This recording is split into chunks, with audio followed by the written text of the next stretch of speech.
José, Padre amoroso de mi Señor Jesús, Dios te exalta por ser su siervo más humilde.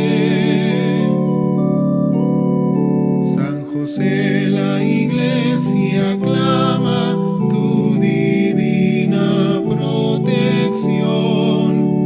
Ven y llévanos a su reino de amor.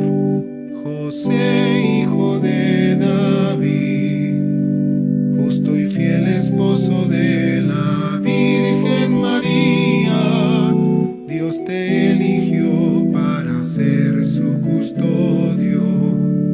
Mejores brazos no encontró el Señor. San José, Padre amoroso de mi Señor Jesús, Dios te exalta por ser su siervo más humilde. San José, la Iglesia aclama tu divina protección.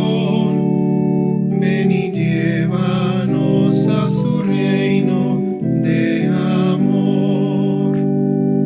Tu ejemplo fuerte de un gran amor a Dios, paciente y noble, prudente y casto Señor, Dios en ti virtudes derrochó.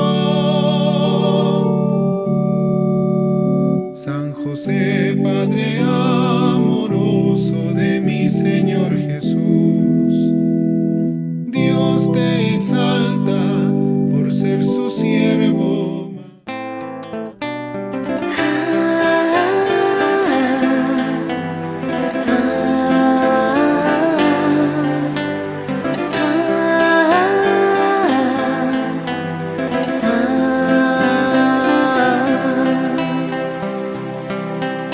Fieles al Padre nos encontramos a discernir los tiempos de hoy, y en Jesucristo nos afianzamos con el Espíritu en la misión. 50 años peregrinando van las ovejas tras su pastor, su voz profética resonando, es necesaria la conversión. En torno a Cristo nos encontramos, tiempo de gracia desde el altar. No nos detienen fuerzas humanas para este sínodo celebrar. Hemos comenzado la semana anterior una serie de reflexiones en este año de la fe, y hemos centrado estas reflexiones con el título Con los ojos fijos en Jesús. El objetivo de esta reflexión, vamos en la segunda puntada, la tercera será Dios mediante la próxima semana. El objetivo de esta reflexión es recuperar a Jesús, el Cristo, como autor de la fe, el único que puede regenerar nuestra pequeña fe débil y vacilante para hacernos renacer a la verdadera identidad de discípulos y seguidores de Jesús. De tal modo que el primer paso que hemos dado en nuestra reflexión es desarrollar este sentido de volver a Jesús, volver al Jesús histórico, al Jesús que predicaba en Galilea, tratar de entrar en los sentimientos de este Jesús, como también en la mentalidad de sus oyentes. El Señor Jesús comienza su apostolado anunciando la llegada del reino de Dios. Él habla del reino y trata de presentarnos un Dios no como poder absoluto que se impone por la fuerza de la ley. Cuando un Dios es percibido como poder absoluto que se impone por la fuerza de su ley, emerge una religión regida por el miedo, el rigorismo, los méritos y castigos. Este Dios no es un evangelion, una buena noticia, es una mala noticia. Muchos lo abandonarán, como la historia de la iglesia lo ha probado a lo largo de los siglos. Por el contrario, cuando Dios es experimentado como bueno, cercano, liberador y perdonador, nace una religión alentada por la confianza, el gozo, la respuesta agradecida y la acción de gracias. Este Dios sí que es buena noticia. No aterra por su poder, atrae por su bondad, seduce por su fuerza salvadora. En el mensaje de Jesús subyace una promesa. Dios es para los que tienen necesidad de que exista y de que Dios sea bueno. Este ha sido, pues en síntesis, nuestro caminar de la reflexión primaria que hemos presentado en nuestro encuentro anterior, Volver a Jesucristo. Hoy queremos hablar de la necesidad de recuperar el proyecto de Jesús, el proyecto del reino de Dios que anuncia Jesús. Muchos cristianos viven hoy su fe sin conocer el gran proyecto que tiene Dios de ir cambiando el mundo para hacer posible una vida más humana. Dios nos creó a modo humano, no a modo angélico. Y por lo tanto, en su voluntad santísima y el camino de nuestra felicidad es ser más humanos, creados a su imagen y semejanza a modo humano. Algunos ni siquiera han oído hablar de ese proyecto al cual Jesús llama Reino de Dios. No saben que la pasión que animó toda su vida, la razón de ser de toda su actividad, el objetivo de todos sus esfuerzos es anunciar y promover el proyecto humanizador del Padre. Buscar el reino de Dios y su justicia, decía el Señor Jesús. Trabajar para construir una vida más digna, más justa y más dichosa para todos. Esta es la tarea que Él confía a sus seguidores. Anunciad el reino de Dios, abrid caminos a su justicia, curad la vida. Y aquí deriva lo que estamos afirmando. Lo importante que es para nosotros los cristianos, lo importante de recuperar el proyecto del reino de Dios. Ese proyecto anunciado e impulsado por Jesús es la razón de ser y el sentido último de la fe cristiana. El criterio para verificar la autenticidad de lo que hacemos en la iglesia de Jesús. Por eso, la tentación más grave que nos amenaza a los cristianos es hacer de la iglesia un absoluto. Pensar que ella es el centro de todo, el fin último al que todo lo demás ha de quedar subordinado. Preocuparnos por los problemas que tenemos en la iglesia y olvidarnos del sufrimiento que hay en el mundo. Olvidar el reino de Dios y su justicia y buscar el bien de la iglesia y su desarrollo. Por eso hemos de agradecer a Pablo VI, a Juan Pablo II, que, recogiendo el sentir del Concilio Vaticano II, hayan hecho dos afirmaciones básicas que no hemos de olvidar en estos momentos. Pablo VI, reafirmando el carácter primordial del reino de Dios, decía así: solamente el reino es absoluto y el resto es relativo. Juan Pablo II, precisando la naturaleza de la iglesia en relación con el reino de Dios, afirmaba: la iglesia no es ella misma su propio fin, pues está orientada al reino de Dios, del cual ella es germen, signo e instrumento. Germen, semilla, signo e instrumento. A través de la acción de la iglesia, este reino se va expandiendo. Volvamos al corazón del mensaje de Jesús y naturalmente de la iglesia. Con una audacia desconocida, Jesús sorprende a todos anunciando algo que ningún profeta de Israel se había atrevido a declarar. Ya está aquí, con su fuerza creadora de justicia, tratando de reinar entre nosotros. Ya está aquí Dios. El evangelista Marcos resume así su mensaje profético. Peplerotai hokairos, se ha cumplido el tiempo. En Gizetai, Hebasileia Tuseu, se acerca el reino de Dios. Metayonoyésate, convertíos, caipistehuete en todo evangeliu y creed la buena noticia. Marcos 1:15. Empieza un tiempo nuevo.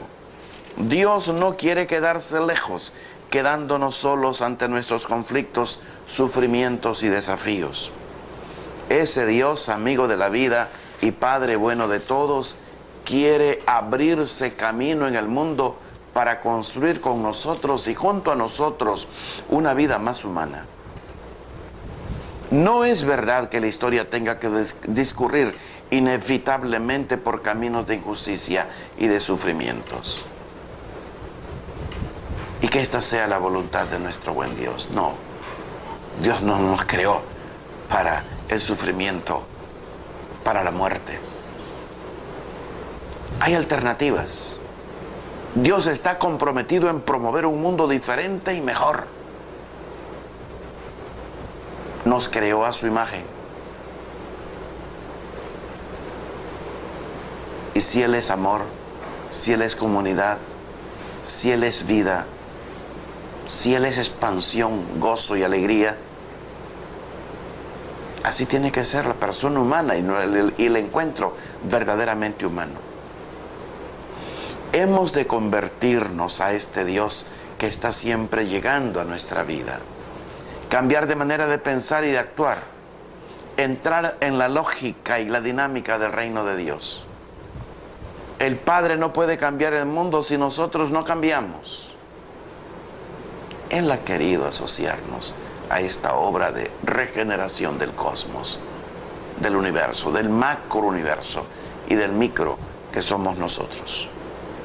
Su voluntad de hacer un mundo diferente se va haciendo realidad en nuestra respuesta. Hemos de despertar nuestra responsabilidad. Es posible dar una nueva dirección a la historia, pues Dios nos está atrayendo hacia un mundo más humano. Hemos de tomar en serio esta buena noticia de Dios.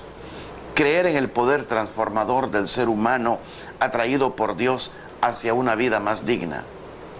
No estamos solos. Dios está sosteniendo también hoy el clamor de los que sufren y la indignación de los que trabajan por la justicia. El centro de la actividad profética de Jesús no lo ocupa propiamente Dios, sino el reino de Dios. Pues Jesús no separa nunca a Dios de su proyecto transformador del mundo. Desde este horizonte vive Jesús su misión. Desde este horizonte llama a sus discípulos a anunciar y abrir caminos al reinado de Dios. Por eso no les invita simplemente a buscar a Dios, sino a buscar primero el reino de Dios y su justicia, como dice en Mateo 6:33. No los llama a convertirse a Dios, les pide entrar en el reino de Dios. Por ejemplo, en Mateo 18:3. Este reino de Dios no es una religión. Es mucho más. Va más allá de las creencias, preceptos y ritos de cualquier religión. Es una experiencia de Dios vinculada a Jesús, que lo resitúa todo de manera nueva. Si de Jesús nace una nueva religión, como de hecho sucedió, tendrá que ser una religión al servicio del reino de Dios. Por ello, al confiar su misión a sus discípulos, Jesús no los envía a promover una religión. Invariablemente les habla de una doble tarea: id y anunciad el reino de Dios. id y curad. Lo sorprendente es que Jesús nunca explica propiamente qué es el reino de Dios. Lo que hace es sugerir con parábolas maravillosas, inolvidables, cómo actúa Dios y cómo sería el mundo si sus hijos e hijas actuaran como Él. Y mostrar con su actuación de profeta, curador de enfermos, defensor de los pobres y amigo de los pecadores, cómo cambiaría la vida a todos si todos le siguieran. Podemos decir que reino de Dios es la vida tal como la quiere construir Dios y tal como de hecho la va transformando Jesús. Estos son los rasgos principales de ese reino.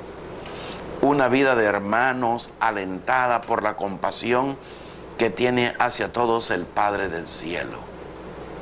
Un mundo donde se busca la justicia y la dignidad para todo ser humano, empezando por los últimos. Donde se acoge a todos, sin excluir a nadie de la convivencia y la solidaridad. Donde se cura la vida liberando a las personas y a la sociedad entera de toda esclavitud deshumanizadora. Donde la religión está al servicio de las personas, sobre todo de las más desvalidas y olvidadas. Donde se vive acogiendo el perdón de Dios y dando gracias a su amor insondable de Padre. El reino de Dios está llegando, pero lo que espera el pueblo de Israel y el mismo Jesús para el final de los tiempos es mucho más de lo que pueden ver en las aldeas de Galilea. El reino de Dios está ya aquí, pero solo como semilla que se está sembrando en el mundo. Un día se recogerá la cosecha final. El reino de Dios está ya trabajando secretamente la vida como un trozo de levadura oculto en la masa de harina. Dios hará que un día todo quede transformado. Jesús no duda nunca de este final bueno, ni siquiera en el momento de su ejecución. A pesar de todas las resistencias y fracasos que se produzcan, Dios hará realidad esta utopía tan vieja como el corazón humano. La desaparición del mal, de la injusticia y de la muerte. Qué maravillosa utopía que canta finalmente el Apocalipsis. El Padre celebrará la fiesta final con sus hijos e hijas y secará para siempre las lágrimas de sus ojos. Lo que define a ese Dios que quiere reinar en el mundo no es el poder, sino la compasión.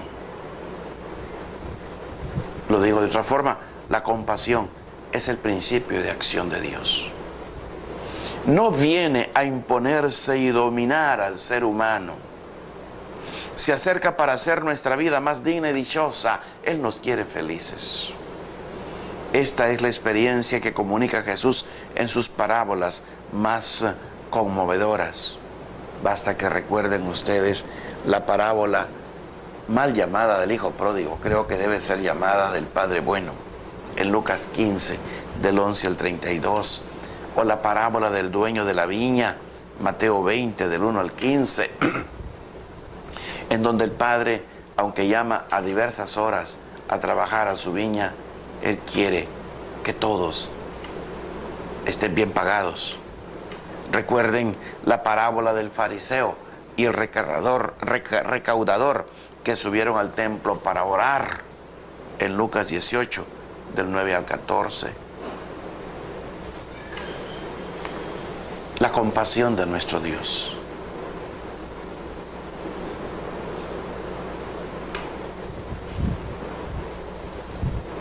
Parábolas conmovedoras, decíamos, que nos va dibujando el corazón del Padre. Un Padre que se acerca a nosotros para hacer de hacer de nosotros una vida más digna y dichosa. Esa es la experiencia que Jesús tanto se esforzó por comunicarnos y la que inspira toda su trayectoria al servicio del reino de Dios. Jesús no puede experimentar a Dios por encima o al margen del sufrimiento humano. La compasión es el modo de ser de Dios, su forma de mirar al mundo, lo que le mueve a hacerlo más humano y habitable. Es precisamente esta compasión de Dios la que hace a Jesús tan sensible al sufrimiento y a la humillación de las gentes. Lo que lo atrae hacia las víctimas inocentes, los maltratados por la vida o por las injusticias de los poderosos. Su pasión por este Dios del reino se traduce en compasión por el ser humano. El Dios del templo, el Dios de la ley y del orden, del culto y del sábado, no hubiera podido generar su entrega a todos los dolientes. Desde su experiencia radical de la compasión, Jesús introduce en la historia un principio decisivo de acción. Sed compasivos como vuestro Padre es compasivo. Lucas 6:36. Probablemente Jesús propone el principio fundamental de compasión frente al principio de santidad que regía la espiritualidad del templo. Recuerden el principio de santidad marcado por Levítico en 19:2. Sed santos porque yo, el Señor vuestro Dios, soy santo. El Señor dice, ser compasivos como vuestro Padre es compasivo. La compasión es la fuerza que puede mover la historia hacia un futuro más humano. La compasión activa y solidaria es la gran ley de la dinámica del reino de Dios, la que nos ha de hacer reaccionar ante el clamor de los que sufren y movilizarnos para construir un mundo más justo y fraterno. Esta es la gran herencia de Jesús que los cristianos hemos de recuperar hoy. Lo primero es rescatar la compasión de una concepción sentimental y moralizante. No reducir la asistencia caritativa ni obra de misericordia. En el mensaje y la actuación profética de Jesús subyace un grito de indignación absoluta. El sufrimiento de los inocentes ha de ser tomado en serio. No puede ser aceptado como algo normal, pues es inaceptable para Dios. Lo que Jesús está reclamando al pedirnos ser compasivos como el Padre es una manera nueva de relacionarnos con el sufrimiento injusto que hay en el mundo. Más allá de llamamientos morales o religiosos, está exigiendo que la compasión activa y solidaria penetre más y más en los fundamentos de la convivencia humana, erradicando o aliviando el sufrimiento y sus causas. La figura del samaritano en la parábola narrada por Jesús es el modelo de quien vive imitando la compasión del Padre del Cielo. El samaritano ve al herido del camino, se conmueve y se acerca a él, venda sus heridas, las cura con aceite y vino, lo monta sobre su propia cabalgadura, lo lleva a una posada, cuida de él, se compromete a pagar sus gastos. Lucas 10, del 30 al 37. Este hombre no se pregunta si el herido es prójimo o no, si es de la misma tribu o no. No actúa movido por la obligación de cumplir un código religioso. La compasión no brota de la atención a la ley o del respeto de los derechos humanos. Se despierta en nosotros desde la mirada atenta a quien sufre. Esta percepción atenta y comprometida puede liberarnos de ideologías que bloquean nuestra compasión o de esquemas religiosos que nos permiten vivir con la conciencia tranquila, olvidados del sufrimiento de las víctimas. Podemos decir que la primacía de los últimos inspiró siempre la actividad de Jesús al servicio del reino de Dios. Para él, los últimos son los primeros. Ser compasivos como el Padre exige buscar la justicia de Dios, empezando por los últimos. Por eso a Jesús siempre lo vemos junto a los más necesitados, no con los ricos terratenientes de Séforis o Tiberíades, sino con los campesinos pobres de las aldeas de Galilea. No rodeado de gente sana y fuerte, sino junto a enfermos, leprosos, desquiciados. No comiendo solo entre amigos, sino sentado a la mesa con gente marginada social y religiosamente. Los primeros en experimentar esa vida más digna y liberada que Dios quiere para todos han de ser aquellos para los que la vida no es vida. Según el relato de Lucas, el Espíritu de Dios empuja a Jesús hacia los más pobres. En la sinagoga de Nazaret lo presenta aplicándose a sí mismo estas palabras del profeta Isaías. El Espíritu del Señor está sobre mí porque me ha ungido. Me ha enviado a anunciar a los pobres la buena noticia, a proclamar la liberación a los cautivos y la vista a los ciegos, para dar libertad a los oprimidos y proclamar un año de gracia del Señor. Según lo cita Lucas, capítulo 4, versos del 16 al 22. Aquí se habla de 4 grupos de personas: los pobres, los cautivos, los ciegos, los oprimidos. Ellos resumen y simbolizan la primera preocupación de Jesús. Los que llevan más dentro de su corazón: los pobres, los cautivos, los ciegos, los oprimidos. Nosotros hablamos de democracia, derechos humanos, progreso, estado de bienestar. Todo tiene que ser bonito y seguro. Y en esos programas, ¿cuántos gobiernos montan? O en esa visión, ¿cuántos gobiernos montan su programa? Jesús sugiere empezar por rescatar la vida de los últimos, haciéndola más sana, más digna y más humana.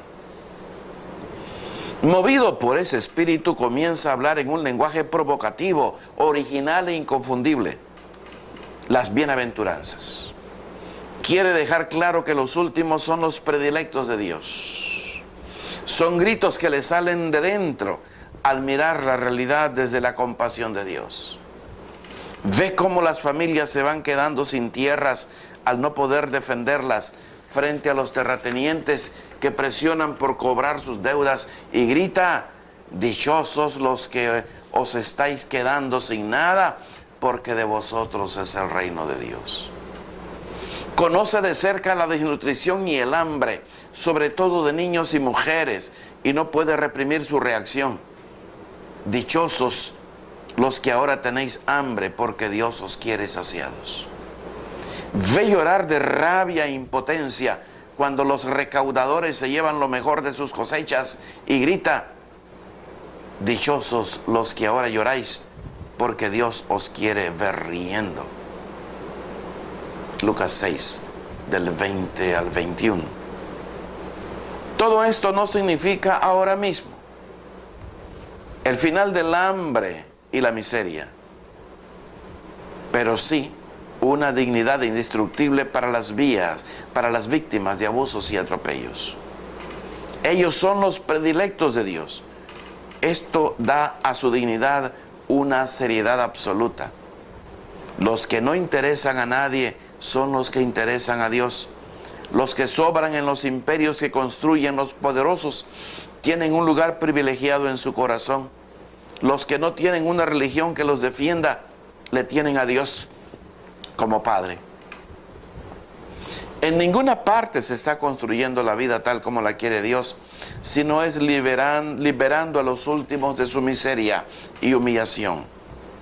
Nunca religión alguna será bendecida por Dios si vive de espaldas a ellos. Esto es acoger el reino de Dios, poner las religiones y las culturas, los pueblos y las políticas mirando hacia la dignidad y la liberación de los últimos. Qué bella oración es la del Padre Nuestro. Riquísima herencia que recibimos de los labios mismos de Jesús.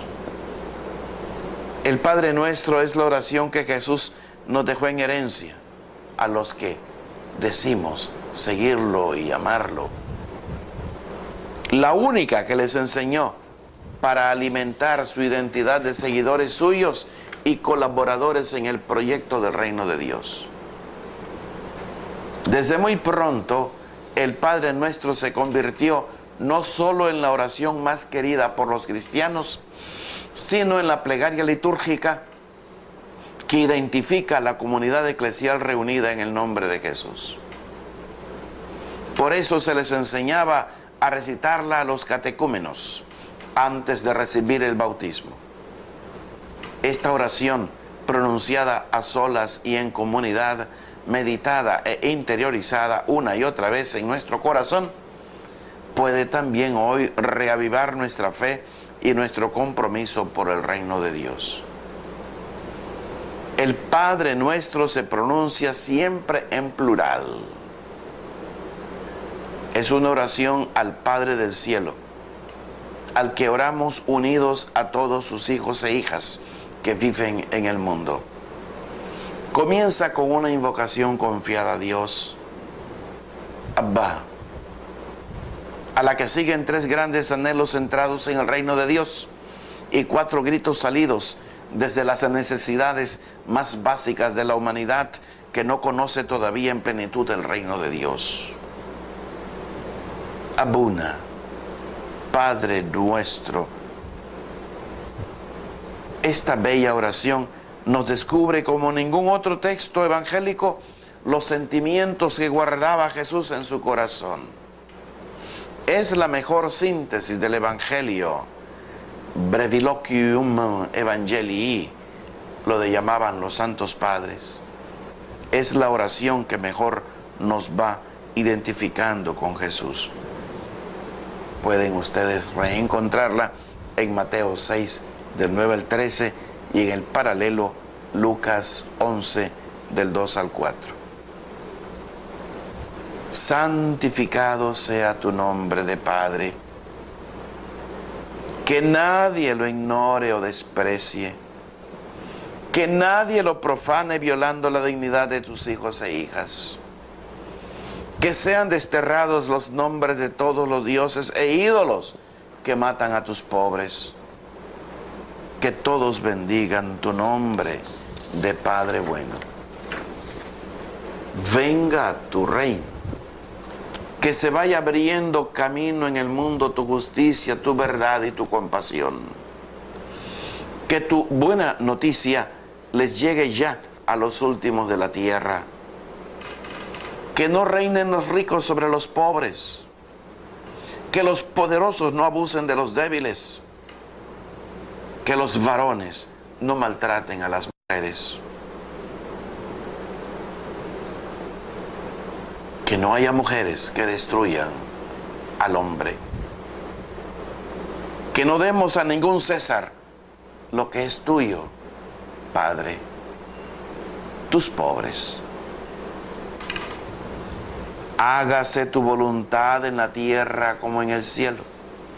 Que no encuentre tanta resistencia en nosotros tu divina voluntad. Que en la creación entera se haga lo que quieres tú, no lo que buscan los poderosos de la tierra. Que se vaya haciendo realidad lo que tú tienes decidido en tu corazón de Padre. Danos hoy el pan de cada día. Que a nadie le falte el pan. No te pedimos bienestar abundante para nosotros, solo pan para todos. Que los hambrientos de la tierra puedan comer. Que tus pobres dejen de llorar y empiecen a reír. Que lo podamos ver viviendo con dignidad. Perdónanos nuestras deudas. Necesitamos tu perdón y tu misericordia. estamos en deuda contigo, no respondemos a tu amor de Padre, no entramos en tu reino. Que tu perdón transforme nuestro corazón y nos haga vivir perdonándonos mutuamente. No queremos alimentar en nosotros resentimientos ni deseos de venganza. No nos dejes caer en la tentación. Somos débiles y estamos expuestos a peligros y crisis que pueden arruinar nuestra vida. Danos tu fuerza. No nos dejes caer en la tentación de rechazar tu reino y tu justicia. Líbranos del mal. Rescátanos, oh Padre, de lo que nos hace daño. Arráncanos de todo mal. He querido así brevemente, en passant, como dicen los franceses, así de corridita, a vuelo de pájaro, repasar un poquito estos gritos que elevó Jesús de su corazón y los pone en el nuestro a través de la oración del Padre Nuestro. Hablábamos pues la importancia de rescatar, recuperar este proyecto del reino de Dios. Volvamos ahora la mirada hacia Jesús, el obispo y pastor de nuestras almas, el gran sembrador de esta semilla del reino con su sangre preciosa. Nos decimos seguidores del Cristo. De ahí viene la palabra cristianos. Hermanos, Jesús no puso en marcha un movimiento profético de seguidores y seguidoras a los que confió la tarea de anunciar y promover el proyecto del reino de Dios. No. No puso simplemente en marcha un movimiento profético. Sí es verdad, pero es algo más. Ciertamente, de este movimiento profético que Jesús puso en marcha, arranca la iglesia de Jesús. Por eso nada hay tan decisivo para revivar la fe cristiana como despertar la decisión de vivir como seguidores suyos. Él puso en marcha todo un proceso de amor a la persona de Él, el rostro vivo de nuestro Padre.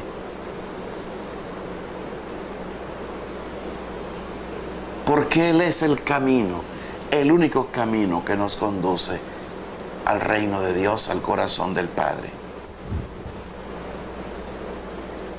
El gran riesgo de nosotros los cristianos ha sido siempre pretender ser cristianos sin seguir a Jesús.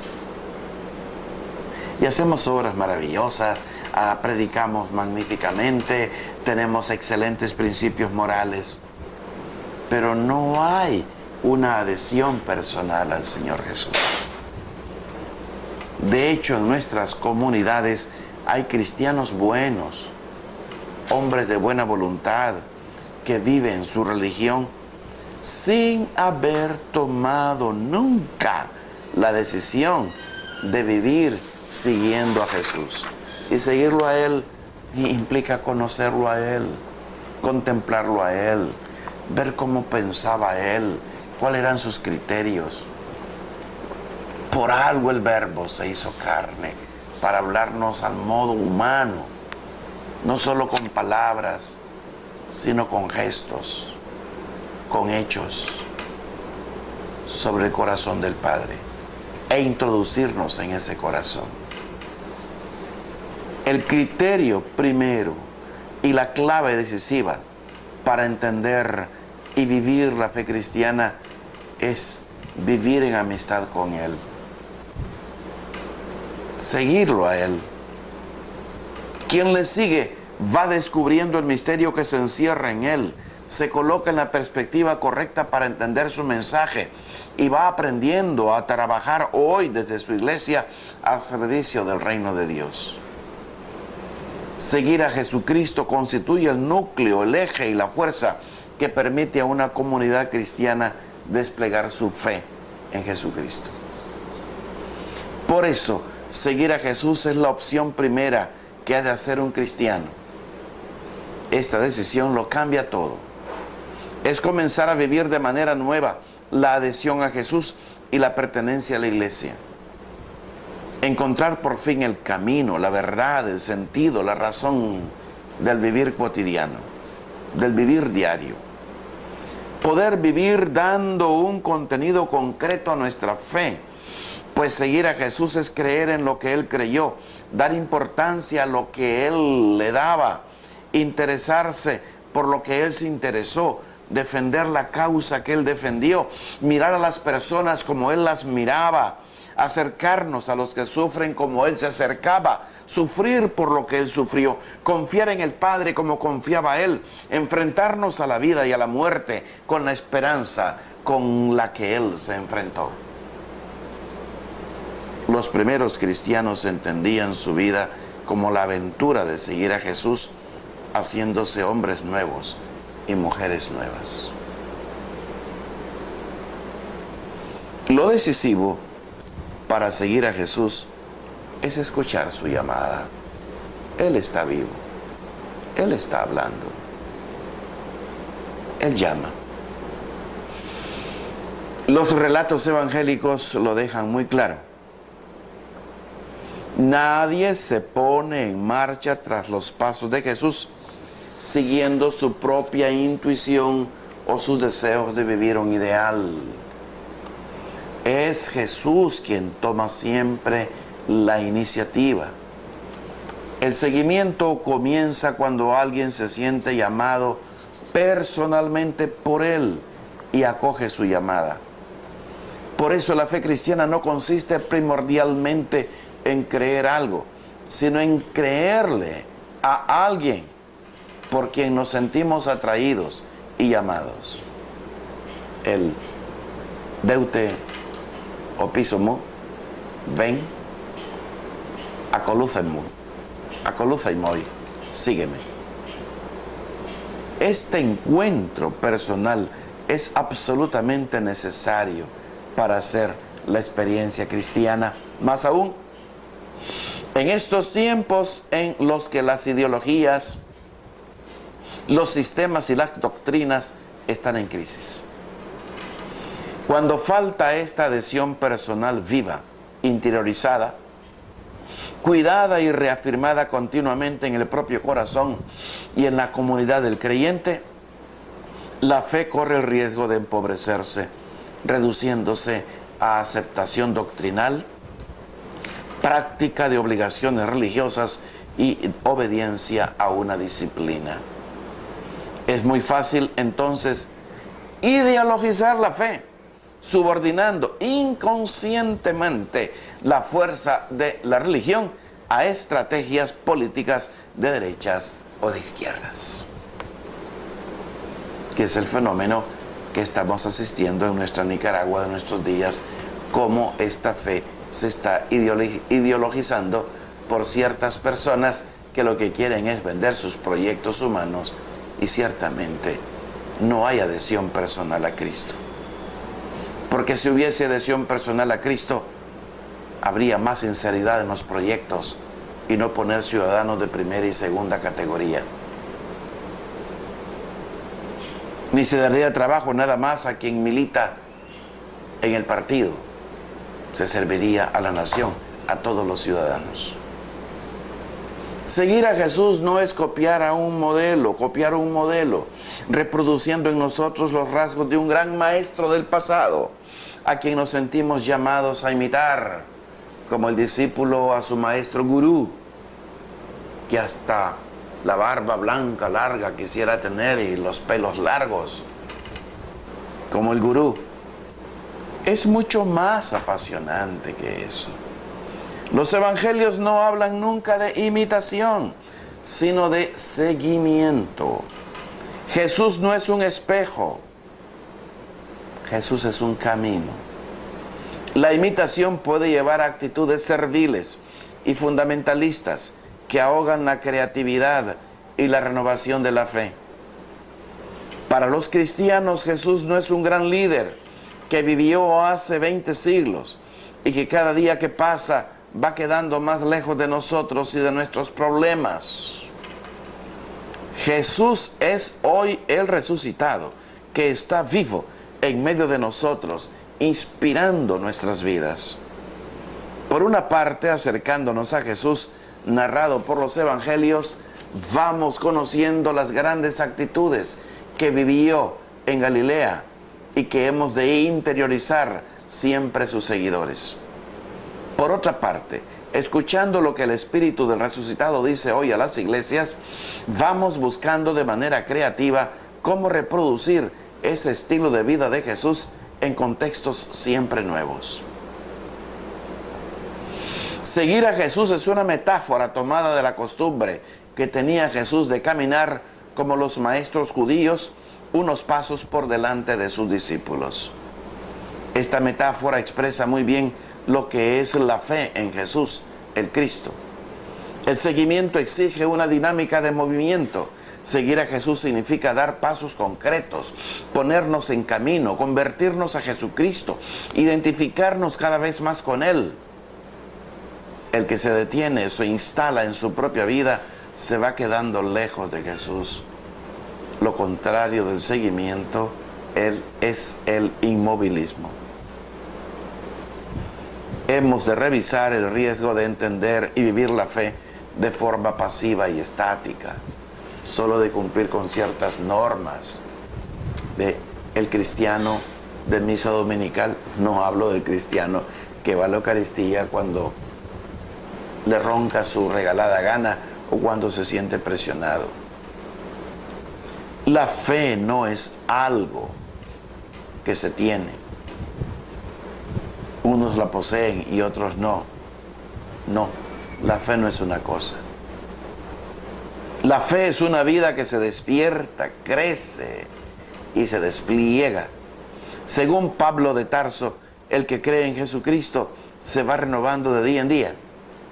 2 Corintios 4:16. Los signos de una fe inmóvil pueden ser diversos. Algunos se instalan interiormente, ya no crecen, no se dejan cuestionar por el Evangelio, no creen en su propia conversión, no se arriesgan a acercarse a Jesús. Otros viven la fe de manera rutinaria y repetitiva. La oración se hace fórmula, el Evangelio resulta algo sabido, el pecado se convierte en costumbre, la fe viva se va apagando. Otros buscan más una religión que da seguridad que un evangelio que inquieta y desinstala. Bien, pero hablemos en positivo. Permítanme finalmente desarrollar algunos rasgos que manifiestan los seguidores de Jesús. Ciertamente, no todos seguimos a Jesús de la misma manera. Somos únicos e irrepetibles. Por eso hay un Francisco de Asís, una Teresa de Ávila, un San Juan de la Cruz, un Francisco Javier, un Juan Bosco Oquiena. Tanto Francisco de Asís, Teresa, Francisco Javier, San Juan Bosco, son seguidores de Jesús, pero lo hacen acentuando aspectos diferentes de su persona. Hay, sin embargo, algunos rasgos que no pueden faltar en un seguidor fiel que camina tras sus pasos. ¿Cuáles son esos rasgos generales que encontramos en todos aquellos que se han distinguido en este seguimiento, aunque con diversa personalidad y diversos enfoques? En primer lugar, Jesús es para sus seguidores el camino concreto que nos lleva al Padre. Nadie ha visto a Dios, ¿Y cuánto hablamos de Él, verdad? Yo nunca lo he visto con estos ojos. ¿Alguno de ustedes, mis buenos oyentes, ya lo vio? Nadie ha visto a Dios. El Hijo unigénito que está en el seno del Padre y que se ha encarnado en Jesús es quien nos lo ha contado. Dice al final del prólogo el evangelista Juan, capítulo 1, verso 18. Esta es nuestra fe. Dios no es una palabra vacía, una idea abstracta, una definición admirable. Para nosotros Jesús es el rostro humano de Dios. Viendo a Jesús estamos viendo al Padre, como tanto insiste Juan, solo para citar un pasaje.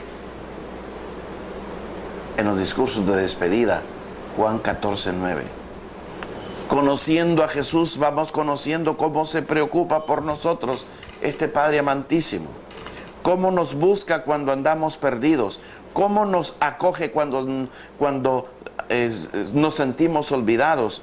Cómo nos perdona y levanta cuando nos ve caídos. Cómo nos alienta y sostiene cuando nos ve pequeños y frágiles.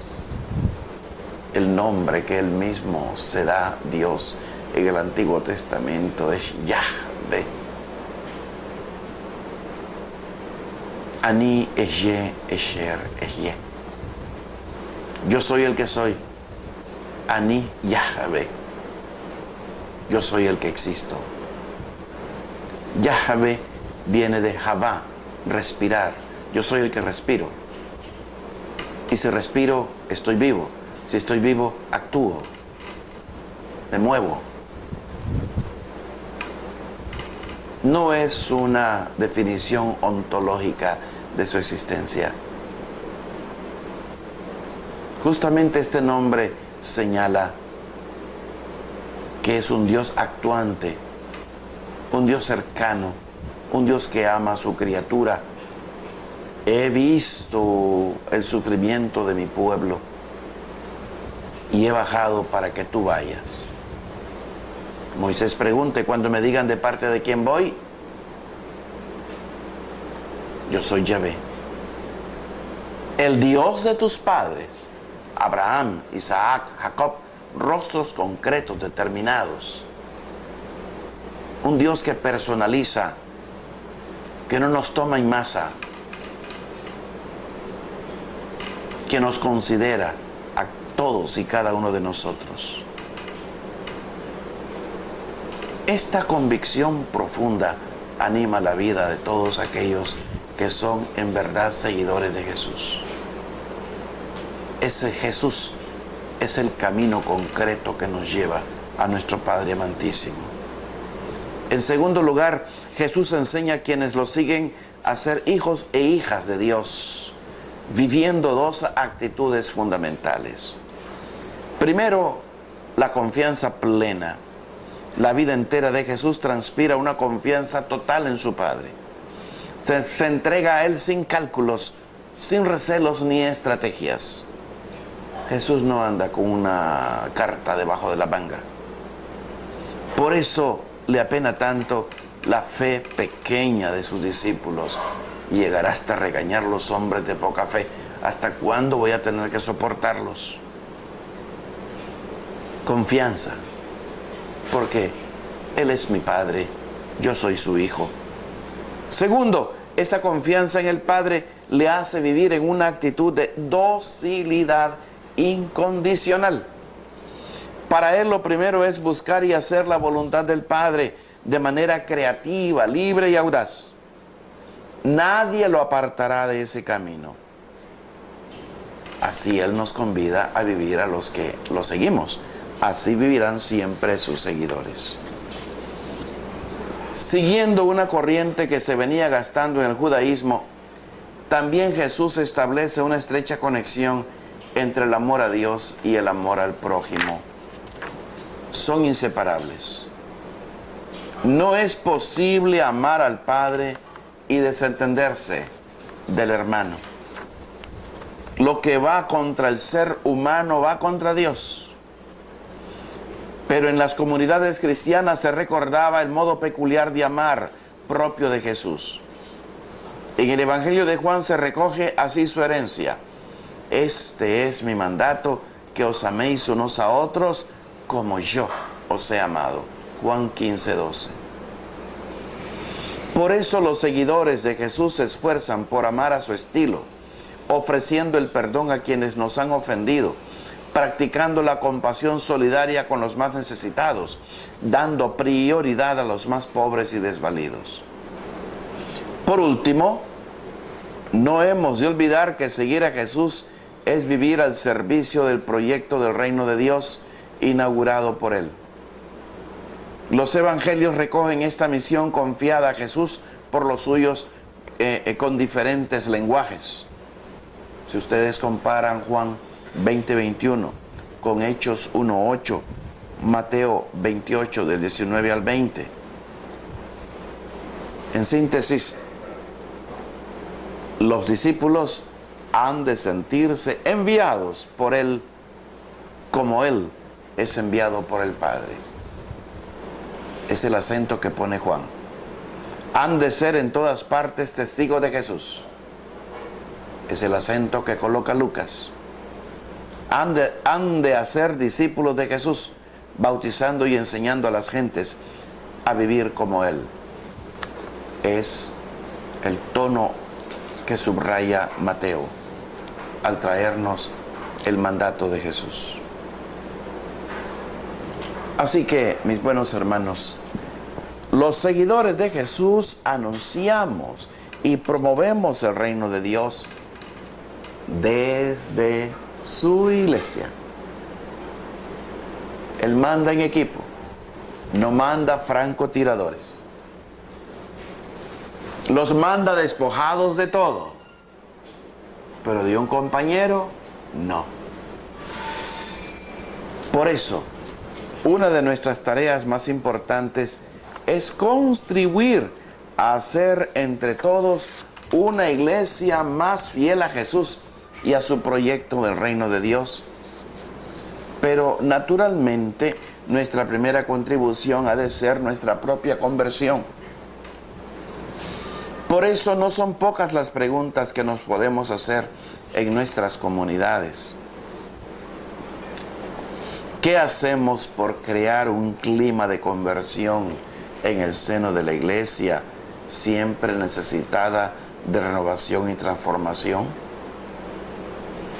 ¿Cómo sería la iglesia si todos vivieran la adhesión a Cristo más o menos como la vivimos nosotros? ¿Sería más o menos fiel a su misión? ¿Qué aportamos de autenticidad y verdad a esta iglesia tan necesitada de radicalidad evangélica para ofrecer un testimonio creíble de Jesús en medio de una sociedad indiferente y descreída? ¿Cómo contribuimos con nuestra vida a edificar una iglesia más cercana a los hombres y mujeres de nuestro tiempo, que sepa no solo enseñar, predicar y exhortar, sino también acoger, escuchar y acompañar a quienes viven perdidos sin conocer el amor ni la amistad? ¿Qué aportamos para construir una iglesia samaritana de corazón grande y compasivo, capaz de olvidarse de sus propios intereses para estar más cerca de los que sufren? ¿Qué hacemos nosotros para que la iglesia se libere de miedos y servidumbres que la paralizan y la atan al pasado y se deje vivificar por la frescura y la creatividad que nace del Evangelio de Jesús? ¿Qué aportamos nosotros para que en la iglesia aprendamos a vivir en minoría sin grandes pretensiones, como levadura oculta, la sal sanadora, la pequeña semilla dispuesta a morir para dar vida? ¿Qué hacemos por una iglesia más alegre y esperanzada, más libre y audaz, más transparente y fraterna, más creyente y más creíble, más de Dios y menos del mundo, más de Jesús y menos de nuestros intereses y ambiciones?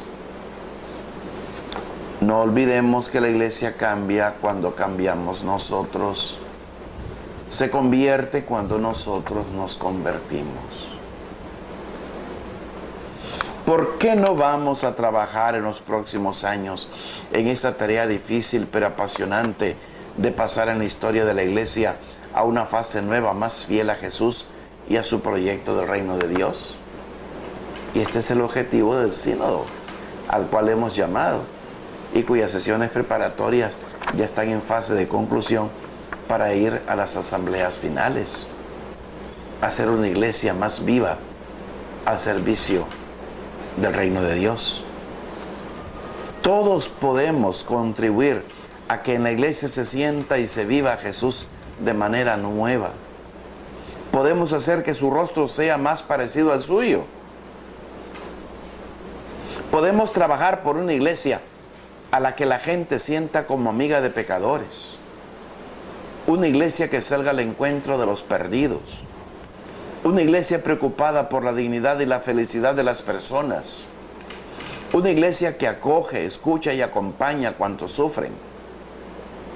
Una iglesia de corazón grande en la que cada mañana nos pongamos a trabajar por el reino, sabiendo que Dios ha hecho salir su sol sobre buenos y malos. Les dejo, hermanos, con estas inquietudes, estas preguntas, para que las hagamos oración y dejemos que Cristo mismo opere en nuestras almas.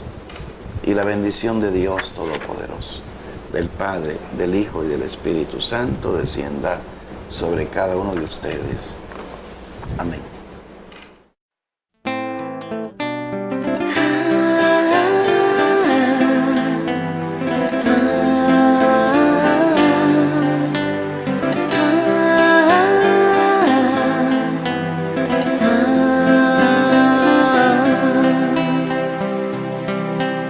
Fieles al Padre nos encontramos a discernir los tiempos de hoy, y en Jesucristo nos afianzamos con el Espíritu en la misión.